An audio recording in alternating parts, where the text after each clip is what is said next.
लगता है पंजाब का प्रभाव यहाँ हिमाचल प्रदेश पर? पंजाब का 100% पड़ेगा। जनता का मूड जो है वो बिल्कुल बदल चुका है। जैसे आपने पंजाब में देखा होगा, वहाँ भी पहले आपके अकाली और कांग्रेस वही चेंज होते रहते थे, बट अब लोगों का जो है जैसे सोशल मीडिया आपका नज़दीक आ रहा है, ठीक है, आपकी इन्फॉर्मेशन तेज़ी से लोगों तक पहुँच रही है, तो उससे क्या है कि लोग बदलाव की तरफ तो देख रहे हैं और लगता है कि जनता जो है बदलाव की तरफ जा सकती है। पंजाब में देखो भी केजरीवाल ने आते ही जो वहाँ मान आए हैं पंजाब के मुख्यमंत्री, उन्होंने आते ही बोला कि प्राइवेट स्कूलों की कोई फीस नहीं पड़ेगी। जो ये प्राइवेट स्कूल के जितने भी स्कूल है इन्होंने लूट मचा रखी है, जिसको सीधा सीधा कह सकते हैं, क्योंकि हर साल कोई ना कोई फंड बढ़ा देते हैं, फीसें बढ़ा देते हैं। चाहे किसी भी स्कूल का उठा के देख लो आप, हिमाचल में सारे मुद्दा चला हुआ है। इनके ऊपर लगाम कसा जाए, इनके ऊपर विधेयक लाया जाए, बाकायदा कंट्रोल होना चाहिए सरकार का। अब यहाँ कोई कंट्रोल नहीं है। अब वो पंजाब में क्या करते हैं उसका प्रभाव हिमाचल में आएगा, क्योंकि दोनों स्टेट एक दूसरे से जुड़ी हुई हैं। प्रभाव पड़ सकता है, पर एजुकेशन सिस्टम बहुत ही अच्छा कर दे तो प्रभाव पड़ सकता है। वो तभी मैंने बोला वो पंजाब से ही पता लगेगा। ज़्यादा तो कुछ नहीं, व्यापारी वर्ग को मिल रहा है इस टाइम। तो व्यापारी इतना परेशान है कि हद से ज़्यादा। धुआं मुक्त तब होता है आपका अगर सिलेंडर सस्ते होते। आपके सिलेंडर जो है वो 400 रुपये का था, आज जो है 1000 का पहुंच चुका है, तो आपको लगता है कि धुआं मुक्त होगा? नहीं हो पा रहा है। मुख्यमंत्री जी को ये आह्वान करना चाहिए कि जितने भी मेडिकल कॉलेज खोले जाए मैक्सिमम। हमारे बच्चे यूक्रेन जा रहे हैं, देखो उनका फ्यूचर खराब हो गया है। नमस्कार, आप देख रहे हैं ऑन एयर और मैं हूं ध्रुवदीप सिंह। इस वक्त हम हैं सोलन में। हम बाज़ार में हैं। बाज़ार के लोगों से जानते हैं कि जो दुकानदार हैं कि सरकार किस तरह इन 4 सालों में उनकी सहायता या उनके दिए हुए कोविड के कारण जो उनको तकलीफ़ें आई हैं उन पे खरी उतरी है या उन पे मदद कर पाई है नहीं कर पाई है। आओ लोगों से जानते हैं, बातचीत करते हैं। और सर किस तरह देखते हो कि 4 साल में जैसा सोलन एक टूरिस्ट अट्रैक्शन है, बिजनेस बढ़ रहा है यहाँ पे आगे, उस तरीके से सरकार की तरफ से जो लोगों को सुख सुविधा मिल रही है वो मिल रही है या नहीं मिल रही है, इसके बारे में? बिल्कुल मिल रही है जी। सरकार की तरफ से हर चीज़ की सहूलियत है यहाँ पर। पहले पानी की समस्या थी, अब पानी की समस्या ठीक है। बस स्टैंड अच्छा है, साफ़ सफाई बढ़िया है। नगर निगम बनने से बड़ा फ़ायदा हुआ शहर को। इसके लिए भारतीय जनता पार्टी की सरकार ने बढ़िया काम किया है। और बिजनेस की बात करें, कोविड के दौरान लोगों को दिक्कत आई है, बिजनेस बंद रहा, टूरिस्ट नहीं आया, तब कोई दिक्कत आई हो या पैसे में कोई लेन देन कुछ ऐसा हो? नहीं, को बहुत ज़्यादा फ़र्क नहीं पड़ा जी। आप पिछली बार जब लॉकडाउन हुआ था उसमें फ़र्क पड़ा था, जो अब बड़ा हुआ उसमें कोई फ़र्क नहीं पड़ा। उसमें टूरिस्ट चला रहा, लोकल कस्टमर चला रहा, शादियाँ वगैरह थी तो काम बिजनेस बिल्कुल ठीक ही रहा जी, कोई इतना कम नहीं था। इस बार क्या कहते हो कि बदलाव होगा क्या, फिर पार्टी रिपीट होगी? नहीं जी, इस बार कोई बदलाव नहीं होगा। दोबारा भारतीय जनता पार्टी की सरकार हिमाचल में रिपीट करेगी। सर आप किस तरीके से देखते हो कि व्यापारी वर्ग को इस सरकार ने कुछ फ़ायदा मिला है या नहीं मिला है, किस तरीके से देखते हो? नहीं, सरकार का तो काफ़ी फायदा ही मिला है अब तो। हाँ, काफ़ी चीज़ों में मिल गया अब तो फायदा। हाँ, ये बाकी सरकारों के अकॉर्डिंग देखें, पिछले कांग्रेस सरकार थी, अब बीजेपी की है, इसके अकॉर्डिंग आप क्या देखते हो? नहीं, अब कांग्रेस की तो सरकार गई, पर महंगाई उस टाइम थी, अब है नॉर्मल में आ गई है और हर चीज़ मिल जाती है। हाँ, तो क्या तो महंगाई तो उस टाइम ज़्यादा थी, अब उस टाइम कम थी, अब ज़्यादा हो रही है? नहीं ऐसी कोई बात नहीं है। अब व्यापारी का सिलेंडर 250 रुपये महंगा हो गया है, उसको कैसे देखते हो आप? भाई कुछ एक्सपोर्ट करना पड़ता है, कुछ महंगाई है, कुछ आता है, कोई डीजल के रेट बढ़ रहे हैं, कभी पेट्रोल के बढ़ रहे हैं, तो कैरेज में तो लगेगा फिर। हाँ, तो वैसे फर्क तो पड़ेगा ही, सब चीज़ महंगी होगी, मिठाई महंगी होगी, व्यापारी को जो था कस्टमर है उसको महंगा लेना पड़ेगा। नहीं, जब हालात के हिसाब से है ना, हालात के हिसाब है तो टाइम चेंज होगा तो भी है, महंगाई होगी तो आगे भी महंगाई थोड़ी सी होगी, थोड़ी बहुत तो होती रहती है। आज से 30 साल पहले 40 साल पहले 2 रुपये किलो आटा था, अब 20 रुपये 30 रुपये किलो है, तो महंगाई होती है टाइम के हिसाब से। सर आप कैसे देखते हो कि इस 5 साल में 4 साल हो चुके हैं करीबन, अब 8 महीने बाद चुनाव है, कोई लग रहा है व्यापारी वर्ग को फ़ायदा मिल रहा है कुछ, ऐसा नहीं? फ़ायदा तो कुछ नहीं, व्यापारी वर्ग को मिल रहा है इस टाइम। तो व्यापारी इतना परेशान है कि हद से ज़्यादा। जी जी जी जी, बात करें पहले तो एक तो लॉकडाउन ने, जी जी जी फिर उसके बाद फिर बीच में लॉकडाउन, फिर एक कभी चौथी कभी तीसरी लहर से जी जी, कुछ नहीं। इस समय तो बहुत ही ज़्यादा व्यापारी तो बहुत ही ज़्यादा घाटे में जा रहा है। घाटे में जा रहा है। और लगता है सरकार सहायता दे रही है आपके साथ में? सरकार बीच में सहायता दे रही है, दे के वादे करके फिर भूल जाती है।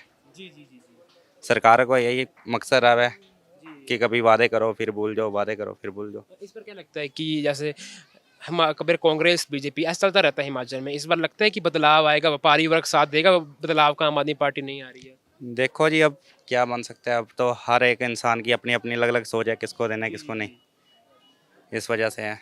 बाकी तो कोई नहीं, अब जैसे पंजाब में बदलाव है देखो, उस वजह से शायद कोई असर पड़े, लग सकता है बदलाव हो सकता है। हो सकता है।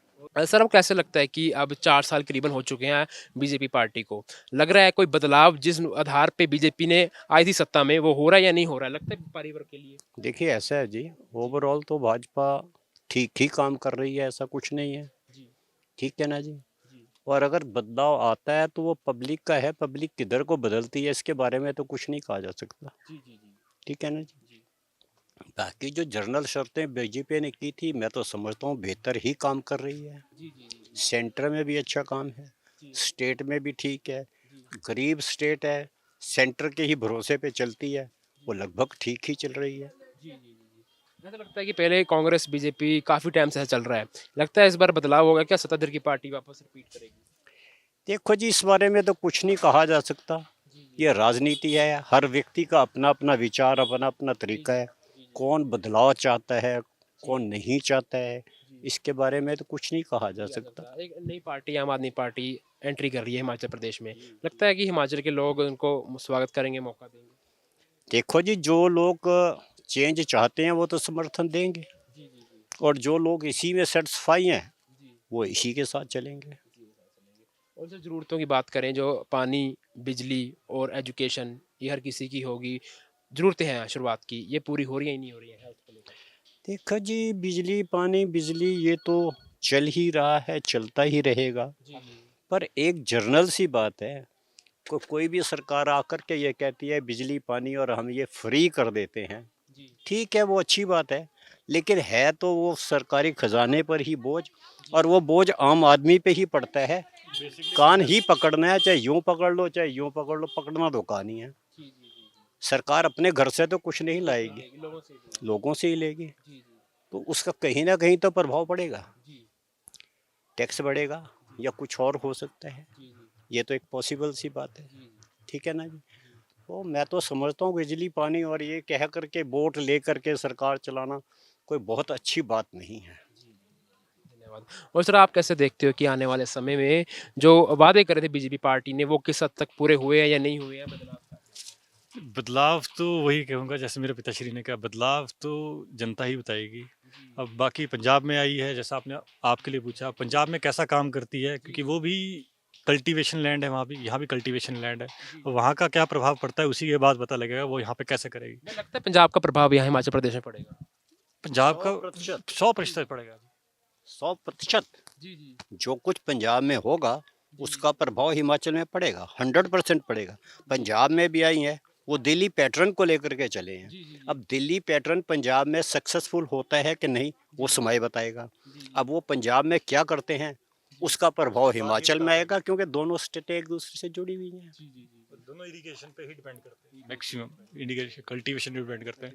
अब वो कैसी सुविधाएं देते हैं उससे बहुत प्रभाव पड़ेगा, बहुत प्रभाव पड़ेगा। 8 महीनों में पता चल जाएगा कि वो कहाँ कैसा कर रही है, उसी के आधार पर हिमाचल के चुनाव होंगे। उसी के आधार पे बहुत लोग अपना मन भी बदलेंगे, उसी के हिसाब से ही चलेंगे। बिल्कुल। दूसरी सरकार में लगता है कि लोगों को जॉब मिल पाई है उस तरीके से कहा था? देखिए सर, बाजार में बैठे हैं, ऐसा है, अनएम्प्लॉयमेंट तो कहीं भी नहीं है, सच्ची बात है। अब हमने खुद लगा के रखा है, कर्मचारी चाहिए, पर लोगों के ऊपर है कि लोग कैसा काम चाहते हैं, उस हिसाब से स्टैंडर्ड है कि नहीं है। बिल्कुल। एजुकेशन के अकॉर्डिंग, इसके ऊपर उसकी शिक्षा है, उसके अकॉर्डिंग उसको काम। कि में तो शिक्षा के कभी दिक्कत नहीं थी, नहीं रहा कभी है। पीछे नहीं रहा है, क्योंकि आप लिटरेसी रेट देखिए तो केरला, उसके बाद हिमाचल, दो का ही नाम आता है। देखिए, इसमें लगता है कि बदलाव अगर हो सकता है अगर आम आदमी पार्टी पंजाब में अच्छा करती है। पानी की दिक्कत हिमाचल में नहीं है तो उसका कोई फायदा नहीं होगा। इलेक्ट्रिसिटी की दिक्कत हिमाचल में नहीं है, उसका कोई प्रभाव नहीं पड़ेगा। प्रभाव पड़ सकता है, पर एजुकेशन सिस्टम बहुत ही अच्छा कर दे तो प्रभाव पड़ सकता है। वो तभी मैंने बोला वो पंजाब से ही पता लगेगा, क्योंकि हिमाचल में वैसा नहीं है कि पानी की बहुत दिक्कत आती है, नहीं आती है। सर, आप किस तरीके से देखते हो कि पिछले 4 साल में सरकार जिन वादों पे सत्ता में आई थी, वो वादे पूरे हुए या नहीं हुए, लगता है व्यापारी वर्ग के लिए? नहीं, वो वादे इतने तो पूरे नहीं हुए। जैसे आप देख रहे होंगे महंगाई चरम सीमा पे है। सरकार जो सत्ता में आई थी वो आई थी महंगाई के मुद्दे पर ही। आप देखेंगे कि कुछ साल पहले जो है वो सिलेंडर गैस के रेट जो है बहुत कम थे, बट आज जो है वो बहुत बढ़ चुके हैं रेट। और जनता एक तो कोविड काल में बहुत ज़्यादा त्रस्त रही, उनके काम धंधे जो है चौपट हो चुके थे, और ऊपर से अब सरकार की तरफ से जो है महंगाई। तो आम जनता, हिमाचल आपको पता है कि एक ऐसा क्षेत्र है जहाँ पर आय के इतने ज़्यादा साधन नहीं है, और ना ही बहुत बड़े लेवल पे जो है लोग यहाँ पर बिज़नेस करते हैं। तो सरकार की तरफ से अगर कुछ राहत मिलती, जैसे महंगाई है आपकी, उसमें कुछ राहत मिलती तो शायद जनता के लिए और अच्छा होता।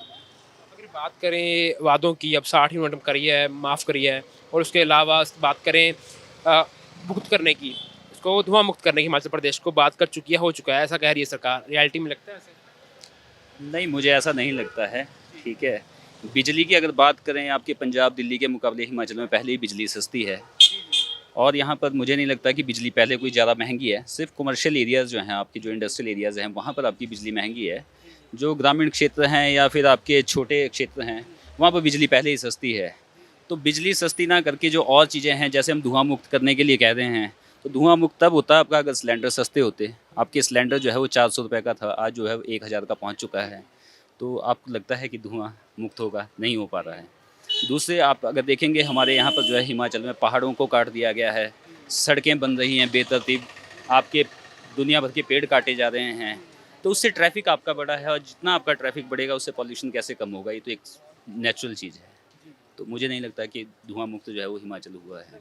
बात करें, अब चुनाव आने वाले हैं, लगता है कि पार्टियां रिपीट होंगी, कांग्रेस बीजेपी चलता रहेगा, तीसरी पार्टी को मौका मिलेगा?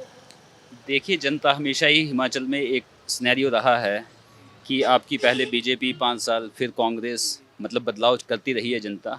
लेकिन अब अभी आपने पिछले 4-5 सालों से देखा है, जनता का मूड जो है बिल्कुल बदल चुका है। जैसे आपने पंजाब में देखा होगा, वहाँ भी पहले आपके अकाली और कांग्रेस वही चेंज होते रहते थे, बट अब लोगों का जो है, जैसे सोशल मीडिया आपका नज़दीक आ रहा है, ठीक है, आपकी इन्फॉर्मेशन तेज़ी से लोगों तक पहुँच रही है, तो उससे क्या है कि लोग बदलाव की तरफ तो देख रहे हैं, और लगता है कि जनता जो है बदलाव की तरफ जा सकती है। जैसे सर, हम बात करें शुरुआती ज़रूरतों की, हर इंसान की शुरुआती ज़रूरतें होती हैं, पानी, बिजली और एजुकेशन।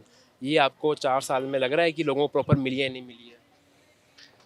पानी तो चलो आ ही रहा है ठीक। वैसे कई गर्मियों में दिक्कत आती है क्योंकि वो शॉर्टेज हो जाती है नदियों में, और शॉर्टेज की वजह से कई बार ट्रांसफार्मर जल जाते हैं तो दिक्कत आती है। बाकी वैसे तो काम अच्छा कर रही है सरकार, ऐसा नहीं है। और सर, अगर बात करें कि यूनिट की, 60 यूनिट फ्री की बात कर रही है सरकार, लगता है कि 60 यूनिट का कुछ लोगों को फ़ायदा होगा ज़्यादा? मैं नहीं समझता इसमें कुछ ज़्यादा फायदा होना है। इसमें जो गरीब तबका है, जैसे गांव का तबका है, उनको थोड़ा फायदा हो सकता है, लेकिन शहर में, शहरी क्षेत्र में तो नहीं। अब जैसे हमारी अपनी है तो 500-500 यूनिट लगती है, तो कम से कम भी 100-200 यूनिट करते हैं ना, चलो ठीक था। पर सरकार ने ये भी किया है तो भी हम उसके भी धन्यवादी है सरकार के।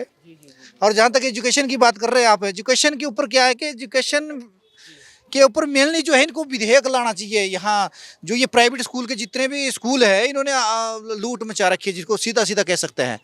क्योंकि हर साल कोई ना कोई फंड बढ़ा देते हैं, फीसें बढ़ा देते हैं। चाहे किसी भी स्कूल का उठा के देख लो आप, हिमाचल में सारे मुद्दा चला हुआ ही है। अब हरियाणा, यहाँ पंजाब में देखो भी, केजरीवाल ने आते ही, जो वहाँ मान आए हैं पंजाब के मुख्यमंत्री, उन्होंने आते ही बोला कि प्राइवेट स्कूलों की कोई फीस नहीं पड़ेगी। तो हम आदरणीय मुख्यमंत्री जी की हम भी यही अपेक्षा करते हैं हिमाचल प्रदेश से कि इनके ऊपर लगाम कसा जाए, इनके ऊपर विधेयक लाया जाए, बाकायदा कंट्रोल होना चाहिए सरकार का। अब यहाँ कोई कंट्रोल नहीं है। जब कंट्रोल नहीं है तो इन्होंने तो बढ़ाना ही है, कोई ना कोई फंड लगा के भेज देते हैं। बाकी तो सरकारी स्कूलों का है, सरकारी स्कूलों में तो मिनिमम फीस होती है, उसमें कोई ऐसी दिक्कत नहीं है। स्कूलों की बात करें, स्कूल में टीचर से लेके लोगों को सुविधा मिल रही है, नहीं मिल रही है? नहीं नहीं, स्कूलों में टीचर है। अब कई स्कूलों में देखो ऐसा भी होता है कि नहीं भी हो सकते हैं, कई बार ट्रांसफ़र का पंगा होता है, कई बार कुछ केस, कोर्ट केस होते हैं, तो इस वजह से बाकी सरकार ठीक कर रही है, ऐसा कुछ नहीं है। हाँ हाँ हाँ, और टीचर है मैक्सिमम। तो बाकी जितनी कुछ पोस्टें खाली भी है तो वो भरने की प्रक्रिया चालू है। मतलब 30,000 लोग अभी भर्ती कर रहे हैं ये लोग। धन्यवाद। और सर, आप क्या कहना चाहते हो कि जिस तरह कहा गया है कि धुआं मुक्त, हिमाचल प्रदेश धुआं मुक्त हुआ है, अगर रियलिटी में नहीं हुआ है? नहीं, काफ़ी हद तक हुआ है धुआं मुक्त जो है। लोग कह रहे हैं कि 1100 रुपये का सिलेंडर हो गया है, कि सिलेंडर तो हमको दे दिया, भराएंगे कहाँ से? तो सर ये तो इंटरनेशनल है ना लेवल पे, जो पेट्रोल डीजल की कीमतें वो जो है। महंगाई मुद्दा है इस बार, लगता है आपको? महंगाई का तो है, पर सर ये तो कोई भी गवर्नमेंट आए ये तो रहेगा। नहीं, वो हाँ। कांग्रेस कह रही है ना कि हमारे टाइम में नहीं था, हम आए तो कम कर देंगे। तो सर वो तो है ना टाइम, ऐसा तो है नहीं किसी के हाथ में होके कम कर देंगे। वाकई कि हिमाचल के लोगों को पढ़ाई के लिए और राज्यों में जाना पड़ता है, लगता है कि ऐसी यूनिवर्सिटीज़ हैं यहाँ बननी चाहिए हिमाचल में जाके लोगों को। हिमाचल में काफ़ी है वैसे तो यूनिवर्सिटीज़ है, बाहर से भी तो यहाँ के पढ़ते हैं। सोलन में तो वैसे ही एजुकेशन हब है। हाँ, मोस्टली कई लोगों को हिमाचल के लोगों को बाहर जाना पड़ता है बड़ी पढ़ाई के लिए या उस लेवल के लिए। नहीं बड़ी पढ़ाई के लिए तो जाना पड़े। वो तो कहना चाहते हो कि आने वाले समय में जैसे चुनाव आने वाले हैं और 4 साल के हो चुके हैं बीजेपी को और कुछ टाइम से रह चुका है इलेक्शन को, लगता है कि बदलाव कुछ हुआ है? नहीं, काम अच्छा हो रहा है, बदलाव तो है, काम कर रहे हैं। हाँ, कुछ और आवश्यकताएं जो है काम करने की वो कर रहे हैं, अभी 2-4-6-7 महीने हैं तो लगातार निरंतर कार्य हो रहा है। एक सवाल अभी आपने ये पूछा था कि एजुकेशन के लिए जो हमारे बच्चे बाहर जा रहे हैं, इस विषय में मैं कहना चाहूँगा कि एक्चुअली क्या है कि जितने भी इंडस्ट्रियलिस्ट हैं, मुख्यमंत्री जी को ये आह्वान करना चाहिए कि जितने भी मेडिकल कॉलेज खोले जाए मैक्सिमम। हमारे बच्चे यूक्रेन जा रहे हैं, देखो उनका फ्यूचर खराब हो गया है, इसके ऊपर आना चाहिए। आदरणीय मोदी जी ने भी ये पीछे भाषण में आपने कहा था कि भाई मेडिकल कॉलेज खोले जाएं, जितने मेडिकल कॉलेज, स्वास्थ्य के पीछे हम बहुत पीछे हैं, तो इस क्षेत्र में कार्य करने की बहुत ज़्यादा आवश्यकता है और इसमें कार्य करना चाहिए। और हमारा भी यही उम्मीद करते हैं हम आदरणीय मुख्यमंत्री जी से भी, आदरणीय प्रधानमंत्री जी से भी, कि इसके विषय में ज़्यादा प्रसार किया जाए, क्योंकि अगर मेडिकल कॉलेज खुलेंगे हमारे बच्चे मैक्सिमम डॉक्टर बनेंगे, पूरे वर्ल्ड को वो लीड कर पाएंगे, पूरे वर्ल्ड में हम डॉक्टर भेज सकेंगे। क्योंकि जब दूसरी कंट्रियाँ भेज सकती है, हमारे यहाँ क्यों नहीं है? दूसरी बात ये कि जो हम मेडिकल कॉलेज में यहाँ की फीसें हैं 1-1 करोड़ 1.5 करोड़ हैं, वो भी सीधी सीधी लूट है, उसके ऊपर भी कंट्रोल करना चाहिए। अगर जैसे मोदी जी ने कहा है अभी कि कुछ बच्चे जो है 50% फीस हम गवर्नमेंट स्कूल के, जो गवर्नमेंट में कॉलेजों में फीस लगती है, उस पर देंगे, ये बहुत बढ़िया फैसला लिया है सरकार ने। इसमें हम उनका स्वागत करते हैं और बहुत बहुत बधाई भी देते हैं आदरणीय मोदी जी को कि उन्होंने बहुत अच्छा कार्य किया है। और आने वाले टाइम में मैं तो ये कहूँगा आदरणीय मोदी जी से कि मेडिकल कॉलेज हर डिस्ट्रिक्ट में तो होना ही चाहिए। मैं तो ये बोलता हूँ कि 3-3 डिस्ट्रिक्ट में 4-4 कॉलेज होना चाहिए, ताकि हम अपने प्रोडक्ट को यहाँ बना के पूरे वर्ल्ड में बेच सकें। हमारे यहाँ इतना टैलेंट है, बच्चे बहुत टैलेंटेड है, लेकिन उसमें उनको खोजने की आवश्यकता है, उनको तराशने की जरूरत है। जब तक हीरे की तरह बच्चों को हम तराशेंगे नहीं तो क्या फायदा है? हमारे बच्चे बाहर जा रहे हैं, फिर उसके बावजूद जब बाहर से यहाँ आते हैं तो उसके ऊपर पैरा 2 का पर्चा लगा के कि इनको टेस्ट क्वालिफाई करना पड़ेगा। अगर मेडिकल पढ़ाई उन्होंने की है तो मेडिकल काउंसिल में भी उसमें ढील देनी चाहिए कम से कम, कि जो बच्चा बाहर से आ रहा है तो उनको कम से कम यहाँ आके एक सिंपल सा टेस्ट लेके, भाई चलो अगर इतना हायर टेस्ट लेते हैं ये लोग, तो जो उनको क्वालिफाई कर सके उसको विषय में करनी चाहिए। कुछ बच्चे बाहर से आते हैं तो उनको यहाँ नौकरी मिल जाए, अगर यहाँ नहीं करे तो बाहर तो जाए, कम से कम कुछ ऐसा पैरेलल इनको निकालना चाहिए कुछ। जो कोविड के समय की आप बात कर रहे हैं, कोविड एक ऐसी बीमारी थी जिसके बारे में ना तो दुकानदार को कुछ पता था, ना सरकार को कुछ पता था, ना मेडिकल के जो हमारे डॉक्टर हैं इनको भी कोई इसके बारे में नॉलेज नहीं थी। ये एक ऐसी आपदा थी जिसमें कि हिट एंड ट्रायल कर कर जो भी लोगों की ज़िंदगी को बचाने का काम सरकार कर सकती थी, उसको करने के लिए सरकार ने जो है कई तरह से पाबंदियाँ लगाई। हमारे बाज़ारों को भी बंद करवाया गया और लोगों की मूवमेंट को बंद किया, कर्फ्यू तक लगाया। तो कोविड के अंदर में सख्तियाँ हुई, लेकिन ये है कि जो जानी नुकसान था वो हुआ तो सही, लेकिन हम एक बहुत बड़े जानी नुकसान से भी उन पाबंदियों को लेकर बचे हैं। अगर बात करें बिजनेसमैन की, यहाँ पर हिमाचल प्रदेश सोलन में टूरिस्ट बहुत आता है, बिजनेस का बड़ा लोगों का है, आमदनी का सोर्स है, तो आमदनी के सोर्स में सरकार किस तरह सहायता कर रही है या नहीं कर रही है, इसके बारे में बताइए। देखिए, सरकार, मैंने आपको बताया कि सरकार का जो सबसे पहला जो काम था वो ये था कि हमने जनता को बचाना कैसे है, और उनका जो सारा समय लगा वो जनता को बचाने में। और जो हमारे जो गरीब लोग थे या जैसे हमारे कोई ऐसे भी दुकानदार थे जो हैंड टू माउथ वाले दुकानदार थे, उनको खाना पहुंचाना और उनको बचाना, ये पहली प्राथमिकता सरकार की थी। और जहाँ तक की बात है कि उसमें सरकार ने योगदान क्या किया, सरकार ने देखिए जो सबसे बड़ा योगदान था कि जो अगर ये कोविड है, अगर इसको नहीं संभाला तो सबसे पहले जो वैक्सीन जो देखिए इंडिया के अंदर में आई और जगह पर नहीं आई, वैक्सीन लाकर हर एक आदमी को मुफ्त की वैक्सीन लगाना, ये भी बहुत बड़ा काम था। अगर हम कोरोना के वैक्सीन की बात करें, अगर ये ऑन पेमेंट होती तो मुझे लगता है कि 5 से 10 हज़ार रुपये तक भी ये इंजेक्शन लगता, लेकिन सरकार ने मुफ्त इंजेक्शन लगा कर सभी की जान को बचाया है, ये काफ़ी बड़ी बात है। उसके अलावा जो कोविड के दौरान है, जैसे हम भी बिजनेसमैन हैं, तो सरकार से जब हम लोगों ने सरकार से बात की थी बिजनेसमैन ने, तो हमें जो जो लोग बैंक से डील करते हैं, तो बैंकों ने उस दौरान ये किया था कि हमें एक कोविड लोन जो है वो दिया था।